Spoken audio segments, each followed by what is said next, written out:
morning. I'm here today with the lovely project we're working on. It's a renovation to a cottage where we've used shipping containers as part of the extension to the rear of the cottage. The front part of the cottage was renovated and then the second part was a phase 2 element. I'll take you through how we did the job and how we insulated the building, which is one of the biggest challenges.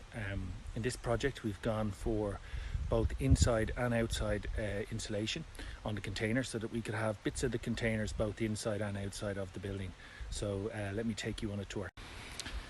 So this is the project, and we have 2 shipping containers to the left stacked on top of each other, creating rooms, and an additional 2 shipping containers on the other side, separated by a gantry. The building is connected to the old cottage by a link, and we formed a new entrance in from the side, so you can see the link and you can see the 4 shipping containers.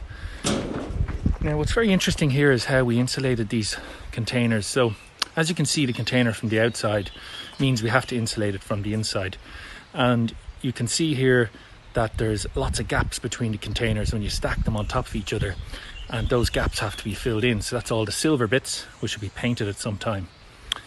The containers sit on a concrete slab, and prior to putting the container down on the slab, I spray foam insulated the cavity under the container and wrapped it with a radon membrane. The floors above were again sprayed just for sound between upstairs and downstairs, and the top, you can see on the roof, has a warm roof detail, so the insulation sits on top of the container, and we've kind of mimicked the detail of the shadow gap that exists between the containers on the lower level, and so it's a super warm solution to insulating the containers. Taking you inside, the walls of the gantries are constructed with blockwork, which is insulated on the inside, commonly called dry lining. The containers on the inside have been panelled out. The wall of the container is insulated with a spray foam insulation. We've put up a stud of timber 600 centres and then sprayed in between that 100 ml of spray foam insulation. To get the U values a little higher to meet the Irish standards, we pack in between these service void with Kingspan insulation 25 ml sheet, and that provides good access for services and also increases the U values. You can see the roof of the container isn't insulated, but we have packed insulation in up at the top ceiling level, additional spray foam in prior to sealing the exterior joints, and that eliminates the cold bridging that would otherwise happen. When the walls are fully insulated, in this case we've decided to go for panelling, so we've added on an MDF sheet which will have decorative panelling, relief panelling added onto it, and it'll be then painted.